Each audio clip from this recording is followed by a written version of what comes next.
नमस्कार, आप देख रहे हैं न्यूज 18 बिहार झारखंड। मैं हूं आपके साथ रुचिका राज। नवरात्र की शुरुआत हो चुकी है और आज नवरात्र का तीसरा दिन है। मां चंद्रघंटा की आज पूजा होती है। देखिए, मां दुर्गा की उपासना के लिए नवरात्रि का पर्व बेहद ही महत्वपूर्ण माना जाता है। ऐसा कहा जाता है कि नवरात्रि के 9वें दिन मां दुर्गा के अलग अलग स्वरूपों की पूजा की जाती है। इन 9 दिन लोग उपवास करके मां दुर्गा को प्रसन्न करने की कोशिश करते हैं। नवरात्रि के इन दिनों में मां दुर्गा को अलग अलग चीज़ों का भोग भी लगाया जाता है। आइए जानते हैं कि नवरात्रि के इन 9 दिन मां दुर्गा को किन किन चीज़ों का भोग लगाना लाभकारी साबित होगा।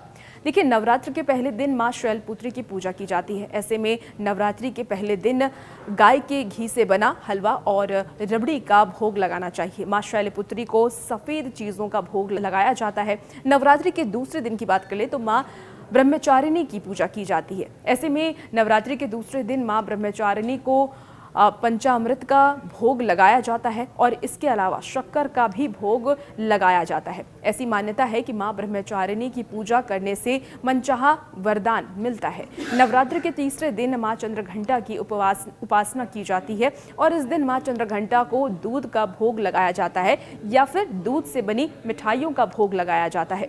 नवरात्र के चौथे दिन मां कुष्मांडा की पूजा की जाती है। मां कुष्मांडा को मालपुआ बहुत ज्यादा पसंद है और इसीलिए उन्हें मालपुआ का भोग लगाया जाता है। वहीं नवरात्रि के 5वें दिन मां स्कंद माता की पूजा की जाती है। मां स्कंद माता को केला और केले की बर्फी, इसके साथ ही केले से बने और भी चीज़ें बहुत पसंद है, इसलिए उस दिन केले से बनी चीज़ें उन्हें भोग लगाई जाती हैं। नवरात्र के छठे दिन की बात करें तो मां कात्यायनी की पूजा होती है और छठे दिन मां कात्यायनी को शहद का भोग लगाया जाता है। आप चाहें तो शहद से बनी खीर का भोग भी लगा सकते हैं। नवरात्र के 7वें दिन मां कालरात्रि की पूजा की जाती है। मां कालरात्रि को गुड़ का भोग लगाया जाता है। गुड़ का भोग लगाने से मां कालरात्रि प्रसन्न होती है।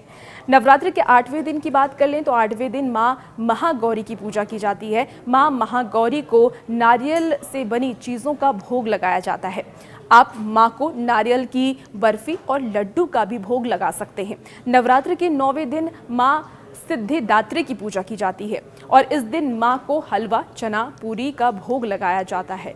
तो 9 दिन मां को प्रसन्न करने के लिए अलग अलग प्रकार के भोग लगाए जाते हैं ताकि मां को प्रसन्न किया जा सके। नवरात्र का 9 दिन बेहद ही खास होता है और उन भक्तों के लिए ज़्यादा खास होता है जो कि उपवास रखते हैं इस दौरान, और इसीलिए इस दौरान मां को प्रसन्न करने के लिए जितनी कामनाएं आप करते हैं, जितनी कोशिशें करते हैं, इसमें भोग का भी एक अलग महत्व है, प्रसाद का भी अलग महत्व है। इसलिए हमने आपको बताया कि 9 दिन आपको माता रानी को कौन कौन से प्रसाद के तौर पर आपको उन्हें भोग लगाना चाहिए। और भी ऐसे ही वीडियोस के लिए बने रहिए न्यूज़ 18 बिहार झारखंड के साथ।